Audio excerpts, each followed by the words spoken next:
All right, if everybody would take their seats, please. I don't believe there's assigned seats. That seems to be the question of the day. Are there assigned seats?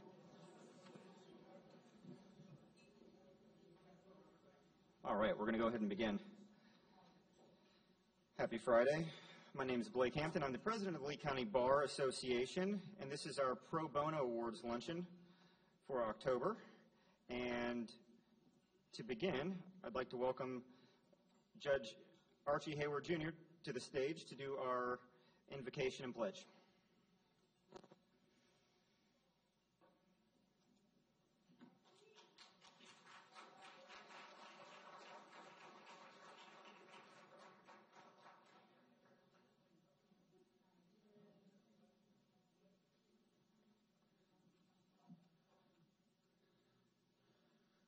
All right. So wonderful to see everyone. I have to carry my mask around with me because there are occasions where I feel like I'm going to wear it. So if anyone who has a mask who feels like they want to wear it, you're okay with wearing it. But for this purpose, I'll be maskless, but I'm here to give the invocation and then the pledge. And so I'm so grateful to be here, and I'm going to ask you to bow your heads. Our Father in heaven, we give thanks for the pleasure of gathering here today. We give thanks for the food prepared. We give thanks for life. We give thanks for the freedom to enjoy it all and all other blessings. As we partake of this food, we pray for health and strength to carry on the tasks that we have, and as we try to live as you would have us live. This we ask in your name. Amen. All right. If you would stand for the Pledge of Allegiance to the flag. I pledge allegiance to the flag of the United States of America, and to the republic for which it stands, one nation, under God, indivisible, with liberty and justice for all. Thank you. You may be seated.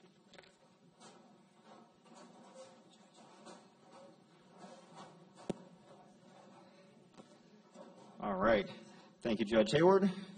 And now, I would like to acknowledge our dignitaries in attendance today. We have quite a few, too. Good turnout. All right, I'd like to start with Honorable James Adams.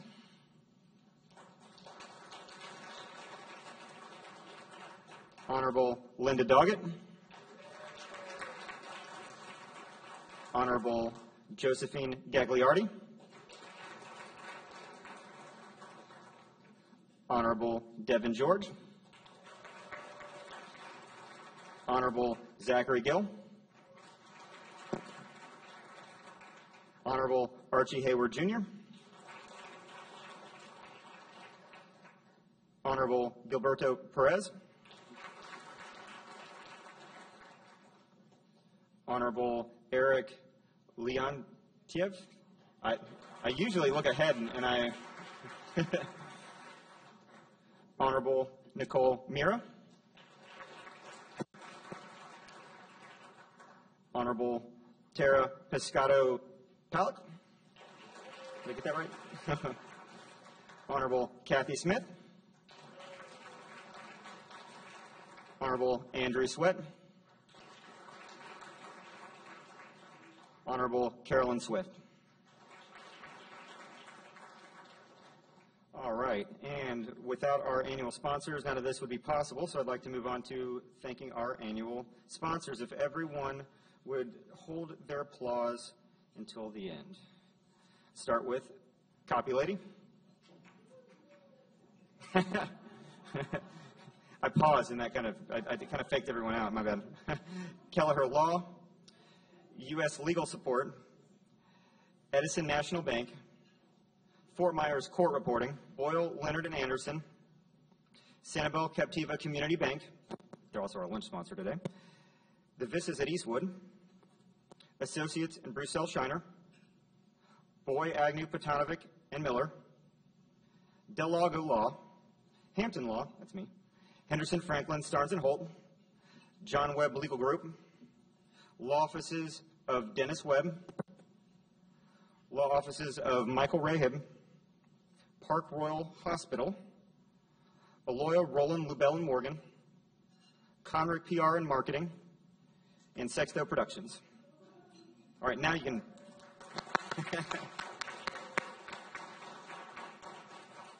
And there's one other person I'd like to thank without, all the hard work, everything you see, the invites, the polite harassment. I'd like to thank our director, Lauren Ball.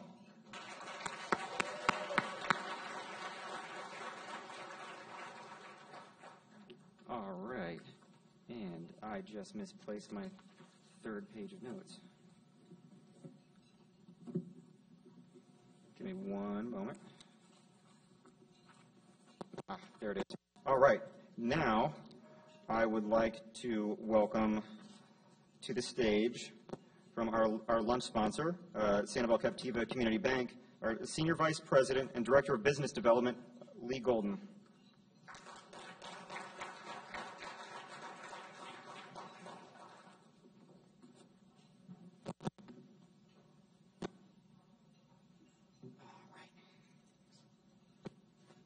Thanks, Blake, and great to see everyone.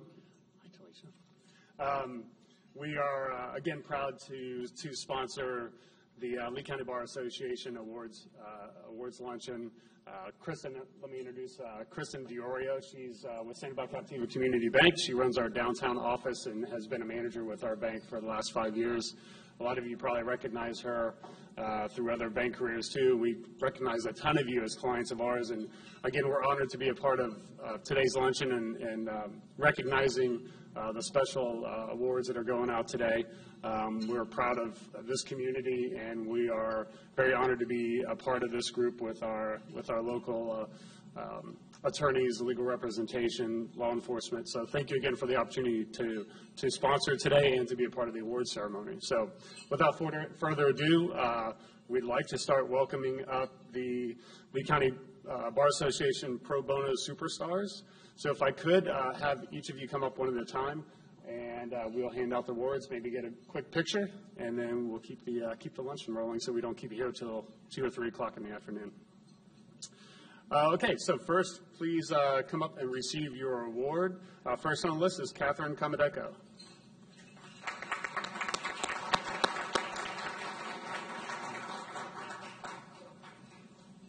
Next is Carla Campos Anderson.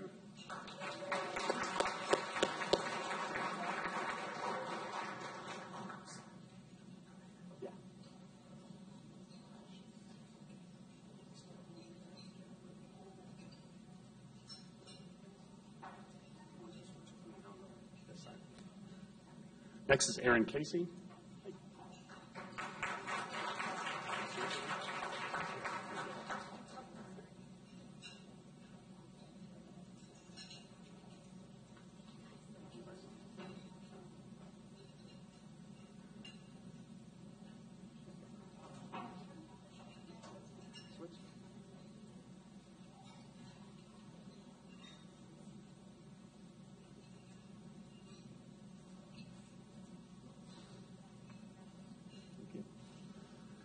Indira Demine, sorry.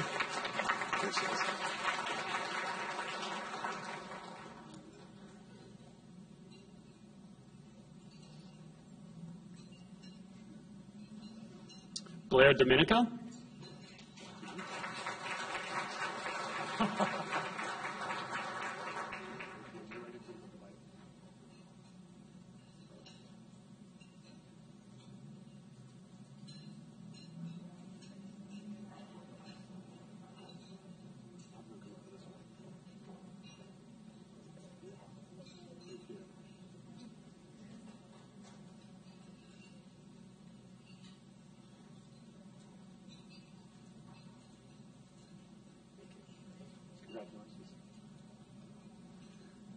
Ashley Ferone.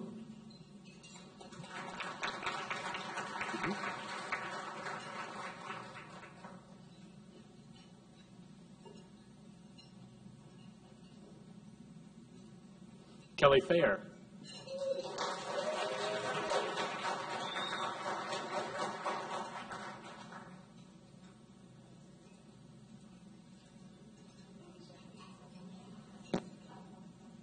Linda Freed.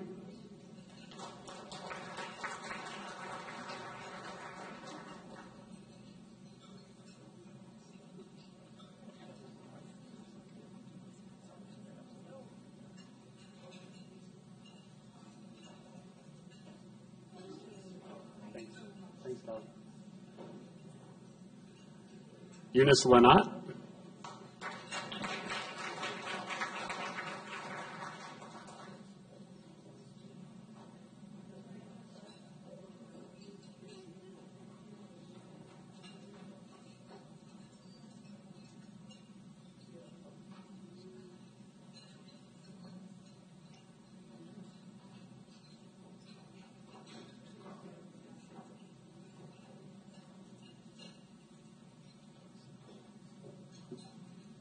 Lisa Musio.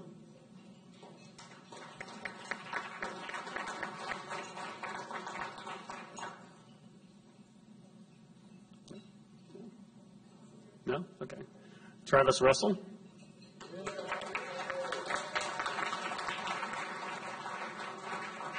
I knew he was going to come up on this side.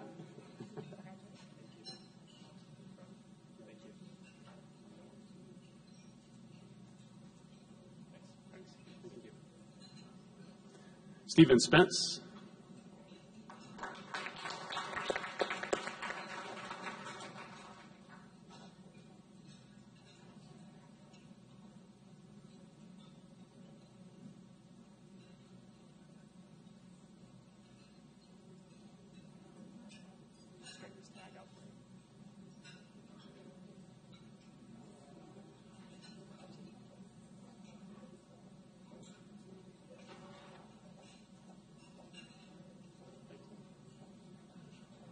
And Michelle Trunkett.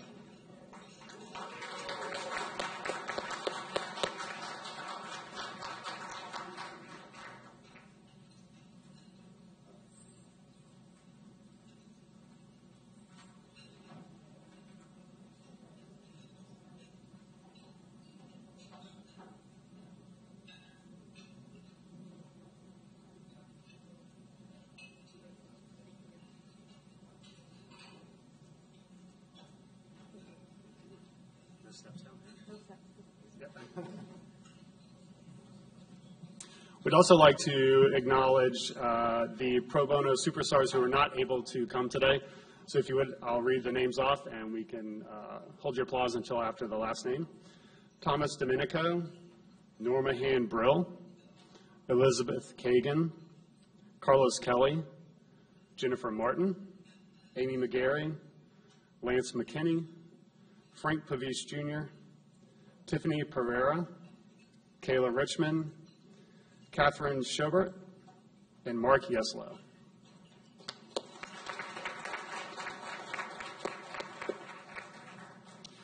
Next, we would like to recognize and hand out awards for the 2021 Lee County Bar Association Pro Bono Specialty Awards. If I announce your name, please come up to receive your award. And first on the list is the Lee County Pro Bono Committee Chair and organizer of the Lee County Legal Aid Society Pro Bono Chair, Andrew Bonnier.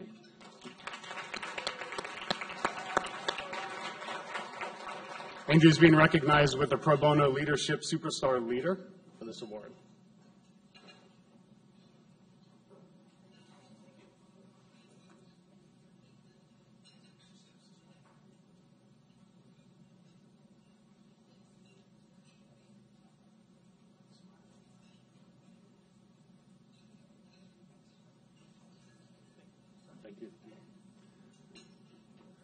The second is the 2021 Pro Bono Leadership Commitment to Serve Leader, and that award goes to the Lee County Bar Association President, Blake Hampton.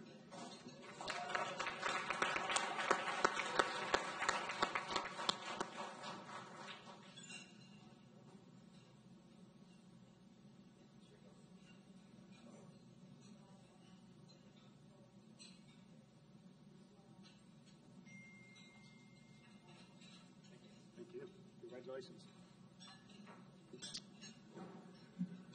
We'd now like to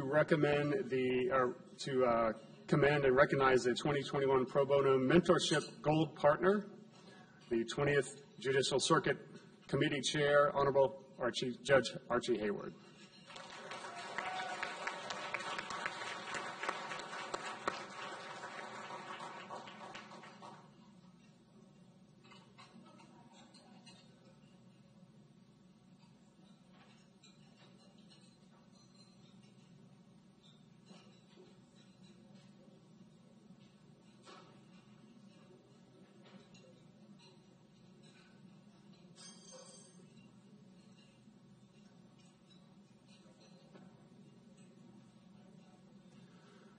Finally, we'd like to hand out the award for the 2021 Pro Bono Partnership Advocate Partner. That award goes to Florida Rural Legal Services and friend of the LCBA, Ethel Wells.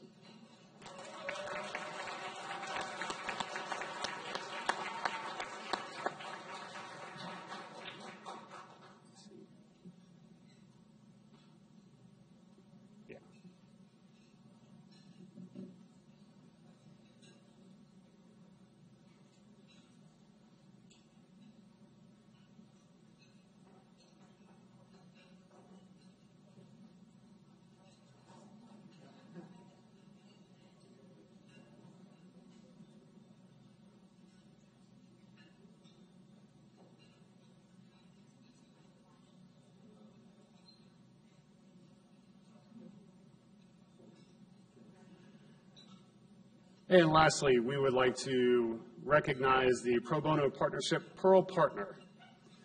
This is for the Lee County Clerk of the Court's Honorable Linda Doggett, who alongside Lee County Clerk of the Court's CO Kevin Carnes partnered with Lee County Legal Aid to help provide legal services to court customers via their self-help clinic. Thank you.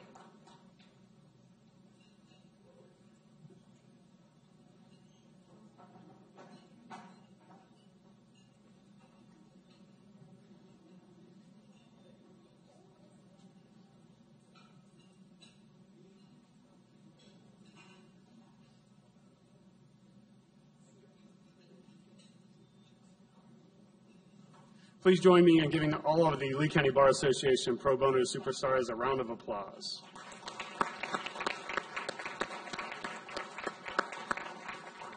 And that concludes the award ceremony. Please enjoy your lunch. Thank you.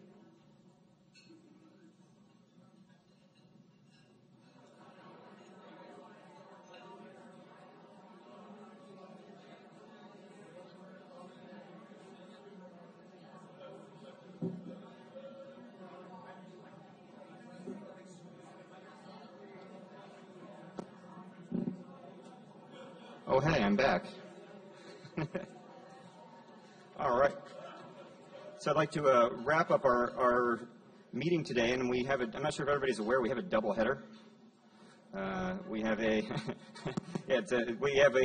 CLE after this, and since we wrapped up the luncheon early, we are going to transition earlier into the CLE. So I'm just trying to look for my notes. All right. So again, thank you everyone for attending. Thank you again to Sanibel Captiva Community Bank for sponsoring. They already left. Also, I want to say thank you to everyone who attended the gala. That was a lot of fun. Yeah, and thank you to our gala sponsors as well, and Lauren and the gala committee for putting that gala on. Again, I think everybody had a good time. The band was fantastic as well. Good food, good band, good people. And there's one other thing. Oh, yes, the November luncheon.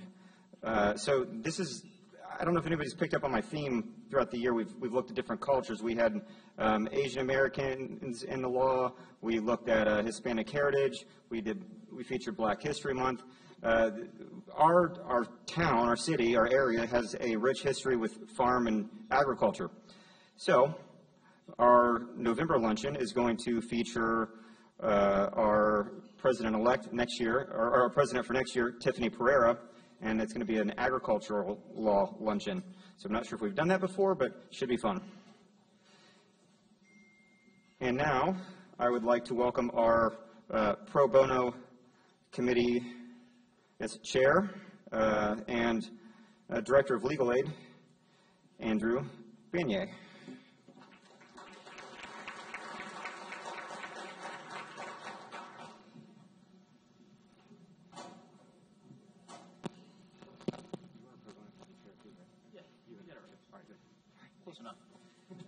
Hi, everybody. This afternoon, we're going to have a CLE. It has actually been approved for credit by the Florida Bar. There are sign-up sheets that you sign before you leave, and then I have certificates for everybody if you manage to stay through the entire function, which you should, because we have all 9 county judges here today doing a panel, and they'll be engaging in a panel discussion.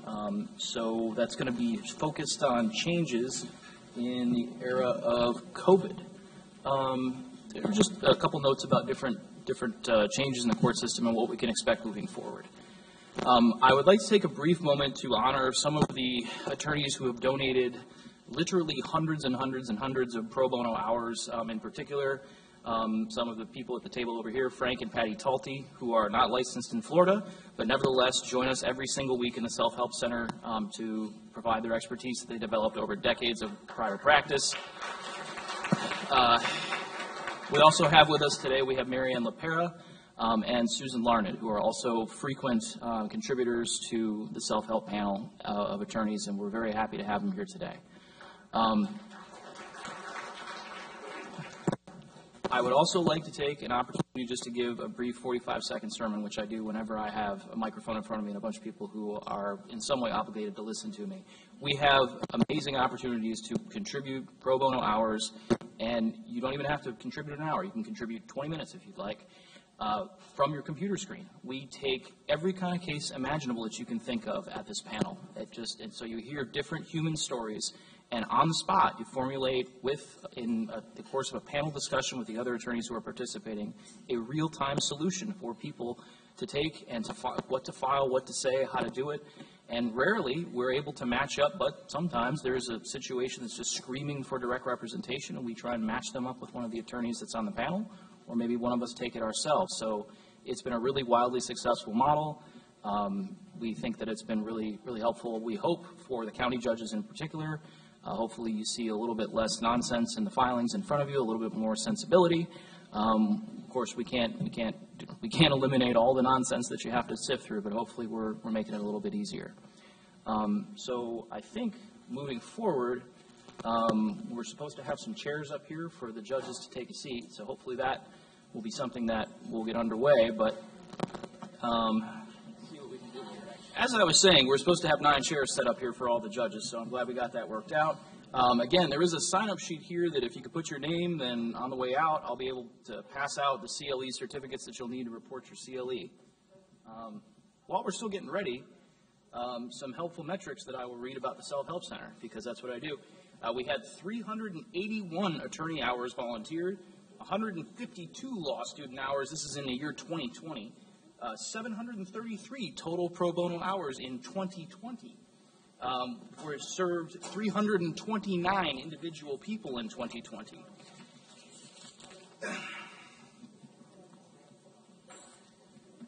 With that in mind, thank you. And in 2021, the Self-Help Center served 322 people in the first 3 quarters alone. So we still have another quarter left to report. A total of 698 attorney hours contributed in 2021. All right, I think that's enough metrics. Moving forward, I would like to start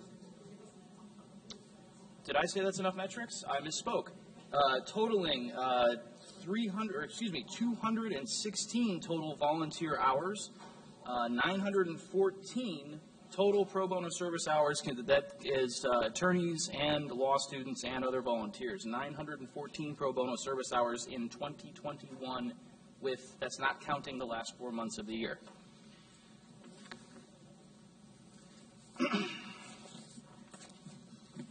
Perhaps I haven't made myself clear about how amazing the Self-Help Center is, how great the opportunities are, and how easy it is to volunteer from your laptop screen. All you have to do is click a Zoom link from wherever you are. You can come, it's from 1 to 5 o'clock on Tuesday afternoons, and You can come in the middle of it. You can stay for as long as you want. You can leave whenever you want. And there is a sense of camaraderie that we have that is actually a very enjoyable part of every single week. We have a discussion and we all catch up with each other. And so there's an opportunity for social interaction as well that we have.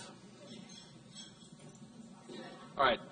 Thank you, Lauren. Okay, so to get it started, I would like to begin the discussion by asking the Honorable Judge Hayward if he could talk about some of the first question that I would actually like to ask is, what are some of the mistakes that attorneys make when they're appearing remotely? If you're joining via Zoom, there are certain things that I know probably grind the gears of judges, and I'm sure they all talk about it behind their backs because that's part of the deal. But I'm wondering if they could now share those things with all of us. What are we doing wrong? How could we improve?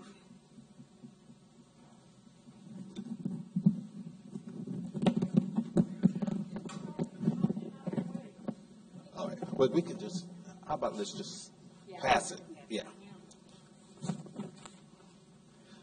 All right.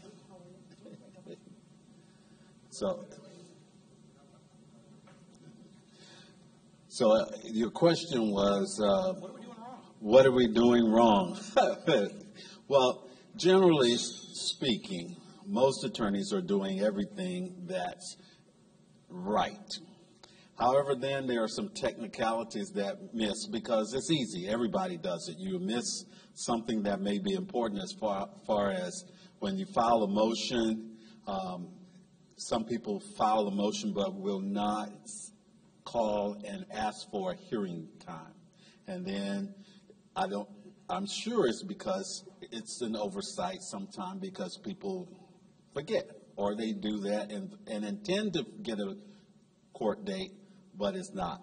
And then they say, oh, I filed my motion. Yes, you did. What are we going to do with it? Do you want it heard? So again, sometimes it's forgotten, and and I was told that it happens a lot of time in traffic cases as well, in civil traffic cases where people will file a motion but forget to have it scheduled for a hearing, and then they'll ask at whatever the day they're in court and say, Judge, I filed my motion. I'm like, okay. But you didn't notify the other side that you filed the motion, or if you did, you didn't tell them that you were going to ask to have it addressed at that hearing. So that's one of the things I think that would be helpful if people would remember when you file a motion, you might want to do that. And now, even the best thing that has happened since the COVID is for e-filing, you can file your order along with your motion and have it pending. And the JAs will get it and hold it until the motion is heard. So that's a very good thing. One thing that I see is a lot of the time, and there's a jury instruction that says what the attorneys say is not evidence. A lot of the time, especially the newer attorneys, will come in an evidentiary hearing and not actually produce any evidence. And I'm like, your argument is wonderful, but I need something to support that, either, if there's something that you can use an affidavit, most of the time not, but live testimony very frequently, people try to use hearsay, they say it's in my motion, things like that, and I have to remind them very frequently, I understand what your basis is. However, it has to be supported by the evidence. So one of my I would say things that I see on a frequent occasion, more so for younger attorneys, but if you want the court to do something and take notice of your position, have it supported by testimony and evidence. What you say can be very well put, but unless it's supported, I can't take your position. So make sure to say, okay, is this really an evidentiary hearing or not, and who do I need to support my position? Keep going down, or? Does anybody else have anything that they would like to tell us what we're doing wrong? Just in reference to Zoom, maybe just a few pointers. Excuse me, everyone. Pause. Hold that thought. I really prefer to stand. Anyways, so with Zoom, it's great to name yourself, have attorney, and then your last name. Because many times if I'm looking at a screen full of people, I might not know every attorney out there. So if you put ATTY and your last name, I know you're an attorney. That's really helpful. Likewise, please stress to everyone, no driving on a Zoom court hearing, please. Please, and especially when I see you driving and not wearing a seatbelt at the same time, that earns you a leave the meeting, and you are booted out of the meeting, and then we kind of have to figure out what you missed. So please, no driving. I actually have heard from other judges in another county that an accident happened while on Zoom when they were in court, so it's kind of scary. Attire, I know it's more relaxed. You know, I don't, if just look like you're an attorney when you're appearing. I know all of you, by virtue of you being here, you do the right thing. But also your clients' shirts are still required when you appear. I've had to tell people to put on shirts, not use the bathroom while on Zoom. I mean, it's pretty comical. Let's see. No smoking. Of course, if they want to eat or drink, fine, but you can take yourself off of the video and do what you need to do, get up, do what you need to do, but it's still technically court. So if you would just counsel some of your clients, I'm sure you all do, again, but sometimes there's those outliers. So those are just some Zoom quick tips off the top of my head. Anyone else? Anyone?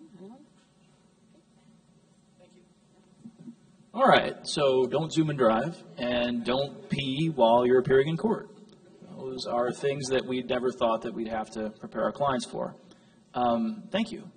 I'd like to ask now, is there anything that you all have found helpful about Zoom that you would intend, assuming that there is no pandemic and there's no concerns about that? Let's fast forward with a bit of optimism 2 years in the future. COVID is now not something that we have to be significantly concerned about, we hope. Do you plan or do you think we should keep any of the remote hearing systems that we have in place for certain limited purposes? Is there anything that any of you would want to retain moving forward that we are currently doing? Judge Gagliardi? Well, we can't get rid of it. I have to say, it is not my favorite thing to have a Zoom trial, but we have had them in landlord tenant cases, and sometimes the documents and letting me see what's going on with the case, those are a little difficult. And then people don't remember that they didn't file certain things, and they exchange it with each other, but they haven't made it go into the court file. So I have no access to it. And then they hold it up to the screen, and I'm like, I really can't read that. It's so close to, I can't read it. And so there's not too much you can do about documents that they haven't put in the file that they want to show you, and they're on Zoom. So there is a disadvantage for some people. But, you know, it's here to stay. I don't think we're going to get rid of it. I have, in docket soundings, we were told to have all set by Zoom. Is that right, Judge Pellick? So, but I always say, I'll take you by Zoom, I'll take you by phone, I'll take you in person. Just come to court. Just make your court date, because you hate to issue a warrant for someone's arrest when they don't make a court date. You just want them to be there and just keep their case moving. And si hablas español, traiga un intérprete. Yo no voy a hacerlo, okay? If you speak Spanish, bring your interpreter. I'm not going to interpret for you. And just to add to what Judge Gagliardi has said, the issuing of bench warrants is because someone fails to appear. And because of COVID and because of the virtual stage that we're on now, I feel like if I go the next step and call anyone who has not appeared before me, that includes the defendants as well as the attorneys as a courtesy call to let them know that they missed their date, and if I can get them even a voice message, I can leave the next court date, and that you have to be in court is mandatory. I feel that's an accomplishment because I haven't had to issue a bench warrant. I haven't had to have the clerk then go do the process of that warrant, to then take it to the sheriff and then bring them into a facility that the sheriff is saying, okay, we got to quarantine people for 14 days before they can move around in this place. And it may not be that much time, but there's a quarantine period. So that has all been avoided. And as a result of that, I tried to issue less bench warrants where I can contact the people, and actually I've been successful, and people have been very surprised to hear my voice on the phone and saying, oh, you have missed your court date. Oh, Judge, I'm so sorry, I forgot, or this happened, and people are in the hospital, and all kinds of reasonable reasons why they weren't there.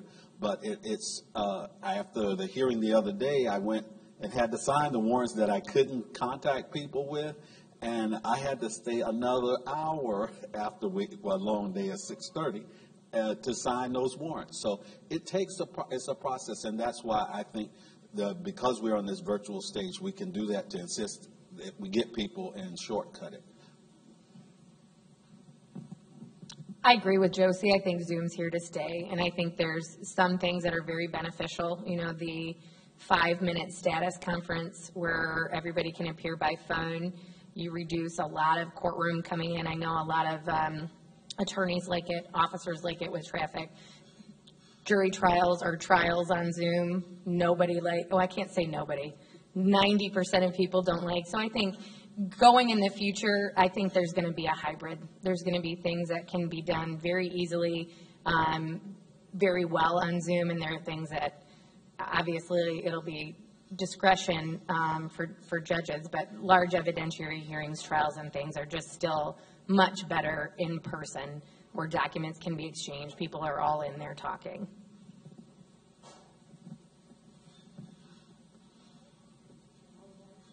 I like Zoom. I'm going to use Zoom whenever possible. I think it's a great tool.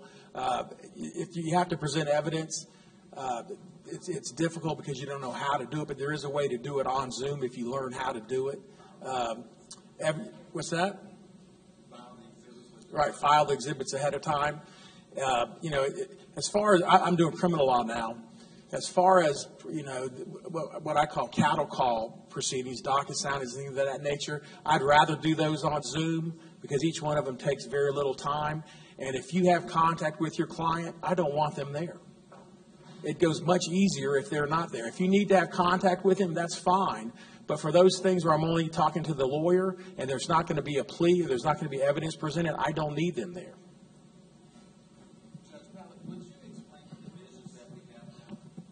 Sure. So come October 4, we are now divisionalized. We have 3 civil judges, A, B, and C. They are doing, and when I say civil, that's the county civil. So they're doing county civil.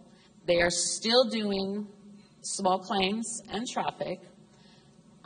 They are not doing MOCO, municipal county ordinances, or IN cases. They are subbing in on small claims on our calendar. So the other 6 of us are doing, and it's hard for me to say exclusively because we're still doing small claims and civil traffic, but we're doing all the bigger criminal cases, obviously, so the criminal dockets, so arraignments, docket soundings, the regular MMCT cases. So essentially, we have 6 and 3. The 3 sub over for those dockets on small claims and traffic. I'll let Judge Gill explain more the civil docket. Okay, well, in terms of what we're handling all CC cases, including evictions, and small claims cases where the rules have been invoked. We also handle the traditional small claims cases as well. So it's Judge Mira, Judge Leontiv, and myself. I would encourage you all to go to our website. And we've put together hearing guidelines, and we've kept it to one page. It'll take you about 2 minutes to read, and everything you need to know about setting a hearing is on that one page. In essence, we're in a 5-week cycle. The first week is a pretrial conference docket sounding week. The remaining 4 weeks are trial weeks. And now we do have hearing times sprinkled throughout the trial calendar. Generally speaking, we will handle evictions every Monday afternoon. We do have an eviction docket that's available on Wednesday. Judge Meir does as well. So if you're looking to set an eviction, it's going to, in a hearing on any eviction matter, it's going to be on a Monday afternoon. And if you go review those guidelines that we have, they're very easy to understand. They're simple. In essence, one big change that we have with going into divisions is scheduling. Traditionally, you would have called the county JA to schedule a hearing. That will no longer happen. You will go on JAX, and you can schedule a hearing on JAX. You can do it all online. You can coordinate it amongst yourselves. You can schedule it online. You click, you reserve it, and you're done. For civil. Criminal is different. The other thing that is different is evictions. If you have an eviction hearing that you need to set, you do have to call the JA. So other than criminal, other than evictions, you can schedule it online, at least with the civil judges here. Judge Meir, Judge Leontiv, anything? Okay. As far as the Zoom, we were talking about the Zoom. Telephonic appearances have been widely used and accepted within the civil context for some time. So the Zoom is just carrying over more of that. I do see the Zoom very useful with big dockets, big cattle calls, and we talked about that. I've also seen some impressive use of Zoom as it relates to motion practice in the civil arena, motions for summary judgment. I had 2 parties and a contested motion for summary judgment, and they ended up sharing their screens and presenting PowerPoints during their argument. And I found that very helpful. I found that I wouldn't have been able to do that because I'm not that advanced technology-wise, but it was if you can learn to do that, it was impressive. They highlighted aspects of the case. It was an interactive PowerPoint. They highlighted aspects of the law that they were citing, and it was an impressive use of Zoom, something I hadn't seen before or contemplated before. Yes, sir. When you say limited notices of appearance.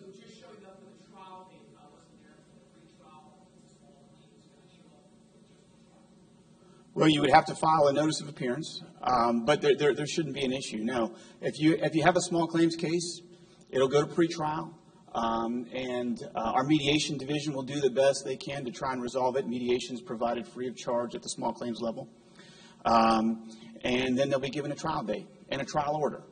So if you do enter your notice of appearance subsequent to the pretrial conference, you just have to comply with the trial order, which is it's very simple. It's just an exchange of witness and exhibits.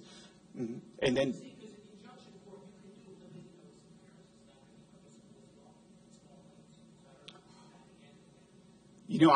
I can't say that I've seen that. If at the small claims pretrial, if you do take on a small claims case and you file a notice of appearance, you're going to have to show up to pretrial conference.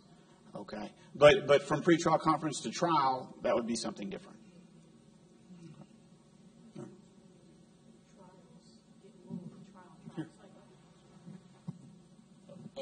And I haven't seen too many trials get rolled. So if you're set for a small claims trial, non-jury trial, they usually have been taking place on the day that they're scheduled. So if you do your limited notice appearance, I don't see it's an issue where it's going back to PTC or getting rolled to another trial date. They're usually happening. So. All right, and speaking of evictions, we did have a period where it was frankly a bit chaotic just because there was a federal agency, the CDC, at one point over a year ago now, issued an administrative order effectively seeking to halt all residential evictions nationwide. And I don't really envy the civil judges who are in the position of trying to make sense of what to do with that. Now, obviously, we have a Supreme Court decision invalidating that the attempt to renew that order. So I'm wondering if the civil judges currently assigned, or maybe some of the outgoing ones, would care to comment on just what the situation is now. Are writs of possession being issued by the court? Are they going out? Are evictions happening? What is the current status of COVID vis-a-vis evictions? And what were some of the challenges that you encountered, if you don't mind talking about it, in trying to make sense of a federal agency issuing mandates, the state of Florida issuing mandates, and how you were able to sort of, I guess, get everybody on the same page and work through that. Would anybody like to talk about that? Yeah, I figured. All right. Here you go. Well, as far as are evictions taking place, are writs being issued, the answer is yes. Evictions are taking place, writs are being issued. Final evictions are taking place, so they're being set every Monday in the afternoon, 2 o'clock docket, so we are doing final eviction hearings. Those are going forward. If they don't require a hearing, we're signing off on the default orders and the writs of possessions without a hearing unless, they comply with the rules. So those are taking place currently. I can't comment on the secondary question. Well, with the CDC guidelines, the moratorium, handling evictions, it was a minefield. Largely because we had administrative agencies giving us orders, and we didn't have a whole lot of guidance on how to execute those orders. There wasn't a whole lot of law on that issue. And to make matters worse, obviously the subject matter of evictions is an emotional one. Whether you're the owner of the property, you have emotional connection to that property and a right to that property, or you're the tenant and you're dealing with trying to keep a roof over your family. So they're emotionally charged. We were going through a difficult time, and we still are experiencing a lot of difficulties with related to evictions. It's a very difficult subject matter to preside over because of the emotional stake of the parties, whether you're the landlord or the tenant. But Judge Muir is right. We are handling evictions as they were handled prior to the pandemic. At this point in time, we have no law to suggest that we should handle it otherwise. And that's where we stand. But it's a tough issue, and all of us struggle with it. It's not easy. It really isn't. But I do know that there are services out there, both for landlords and tenants, to seek. Does legal aid offer representation to both landlords and tenants? Very select. Okay. But yeah, everything's normal at this point in time.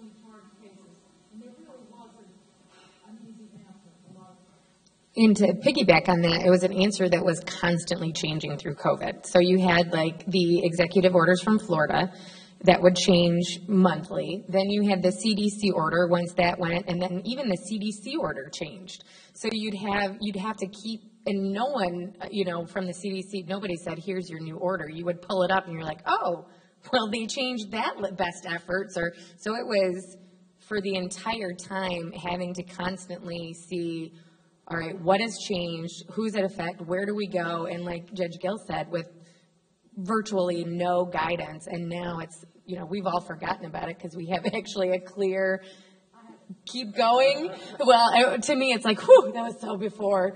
But it was a nightmare. Yeah. Excuse me. Is that...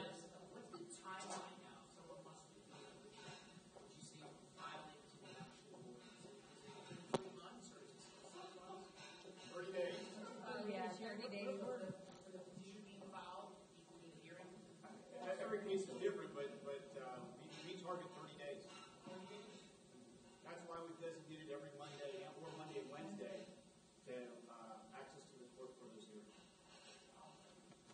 Shaver? Oh, go ahead. Actually, I wanted to ask Judge Gonzalez if she had something to say, only because I know she's having some issues, and if you're all right? Okay. It's, you know, the law is ever changing, but that eviction situation was like you knew the week before the deadline for that last order was coming, you had to be then Googling to see if another order had come out. And it was really like you were on pins and needles to figure out, well, what's going to happen next. So that part is over. Thanks for our 3 civil judges who will be taking care of that, and that's really good. Are there any questions from the audience? I mean, you've been doing good so far, so if anyone has a question, please let us know. All right? And, well, I think it's supposed to go the other direction, but that's all right. All right, here you go, Judge. With asking what do we perceive perhaps staying on Zoom or remote, we're certainly, you have all 9 of us here, we're certainly listening. Is there anything that you all see that we should tweak further because you find it beneficial or you find it burdensome and you would want to change it? So we're listening. So, yes, Mr. Hebb.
So, yeah, and back it up to the eviction thing, we did actually hear from a lot in our clinic. We had just as many landlords who said, you know, I own a duplex and I rent out the other side and I can't pay my mortgage. What do I do? So it really, you know, it was, I'm sure, a very well-intentioned effort to the residential eviction moratorium, but it did actually have negative impacts on regular people. It wasn't just mega corporations. So I really did not envy the position that you were all in, trying to make sense of all of that.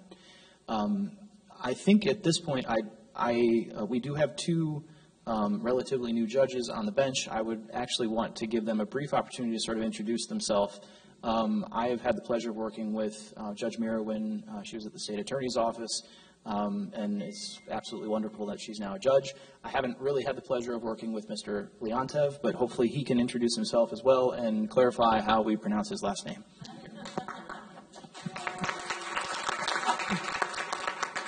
Thank you, everyone.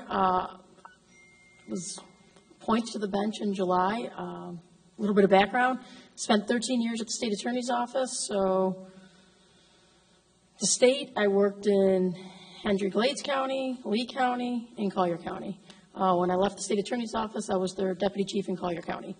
Left the State Attorney's Office to work at Allstate to get a civil background, so to say.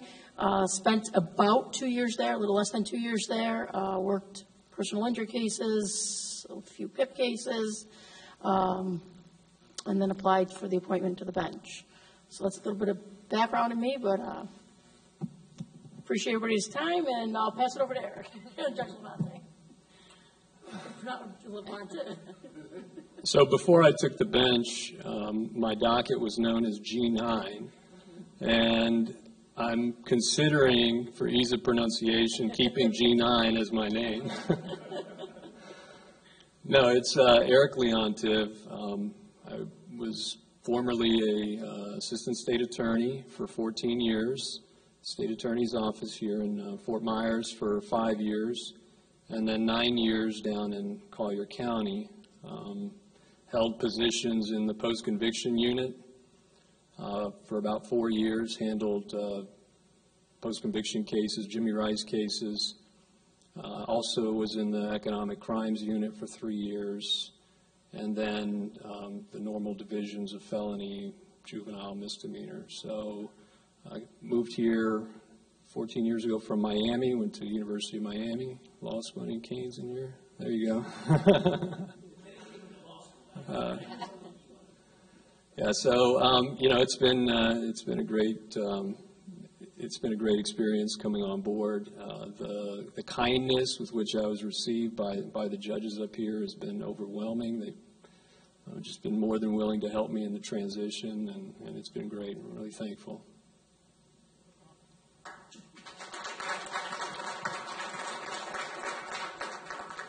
All right. Does anybody from the audience have any further questions that they want answered? And, oh. I'm like Judge Sweat. I love Zoom. But there's going to come a time here where maybe it's not necessary. One side doesn't want to do a demo on Zoom, mediation on Zoom. If there's ever that conflict down the road, is there going to be this is the backdrop. There's no agreement to come in person. There's no agreement to do it Zoom. I mean, where does this land, I guess, in 6 months, 9 months, a year? Judge Pollack. Judge George. Oh. I think the easy and proper answer is just, first it's going to depend on the judge, right, and then the case. So I think each case is going to be unique, and if there are good reasons why it needs to be done one way or the other, then that judge will say, no, you can do Zoom. Oh, no, we need to go. You know, because people might have different limitations on appearing on Zoom. They're not comfortable with it. They just don't like it. Their Wi-Fi's poor, or it's just the ease of being able to do it. So I think we have to wait until the circumstances arise and then listen to what the circumstances are surrounding that particular issue. So, no definitive answer. Sorry. It depends. Every case is unique. But we'll listen. All right. Does anybody have any other questions they would like not answered? Oh, okay.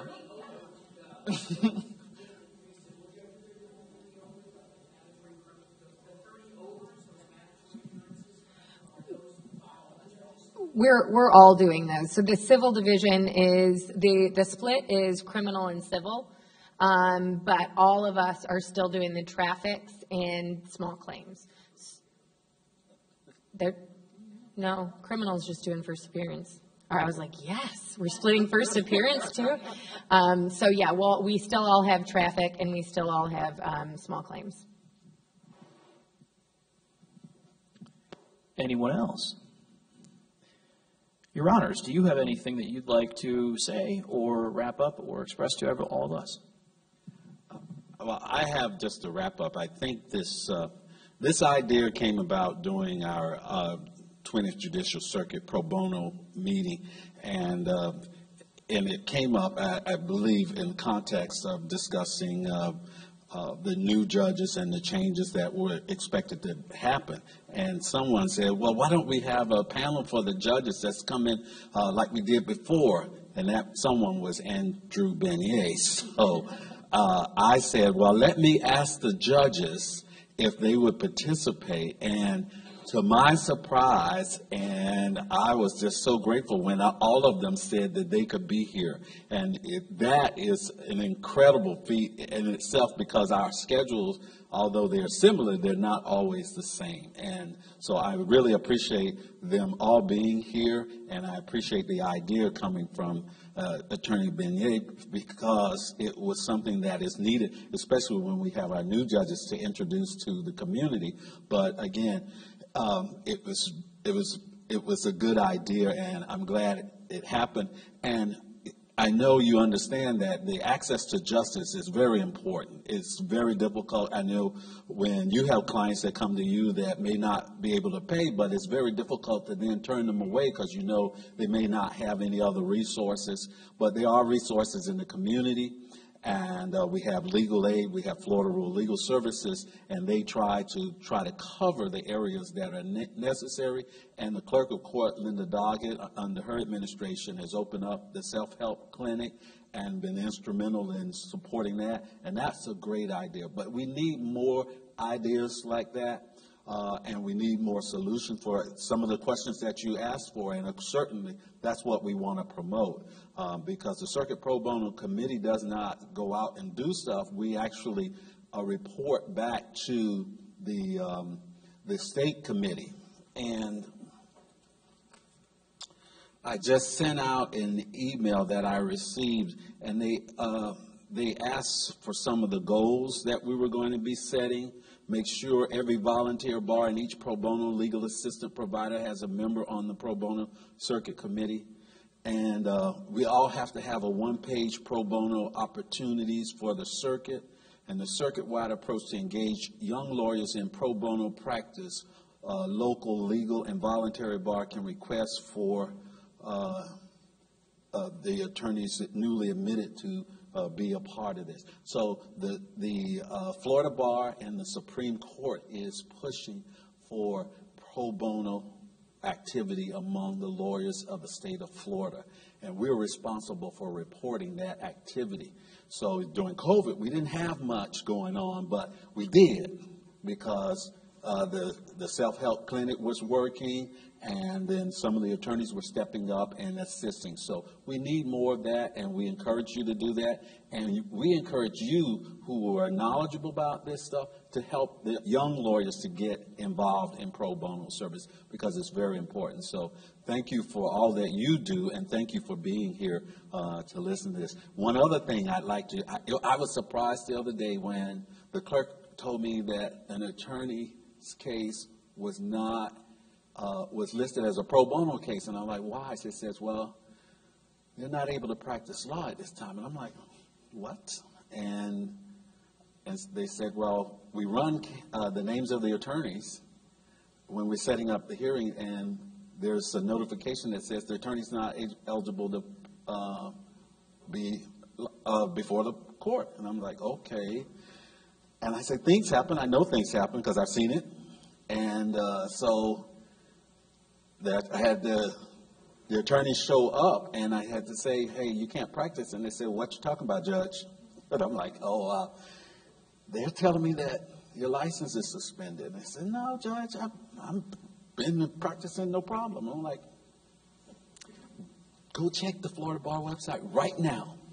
And they did, and they came back and they said, Judge, I'm sorry, but it is, and I know why. And I didn't get my dues paid. And I was like, wow, yeah, that happened. So I was surprised that the clerk knew because I had no experience with that. So that's one of the things that is mindful, make sure all the dues are paid, because it can happen to anybody. I think that goes to say, but it just happens. And it surprised me the other day because I had never had that experience. So, again, we need to be mindful of what we're doing as well, because it can happen to anybody. So I just put that out there so people will know that's one of the things that you want to make sure you don't miss out on, because it shocked me. I had never had to tell anybody that they couldn't practice in front of me. So, but thank you for being here.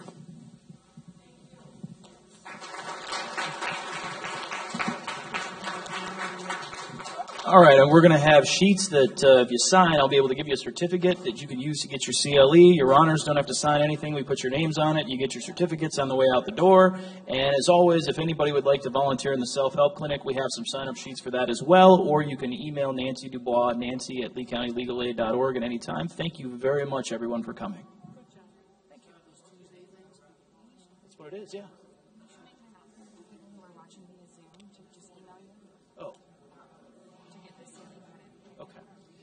If you are watching me via Zoom, congratulations for not leaving the meeting room yet.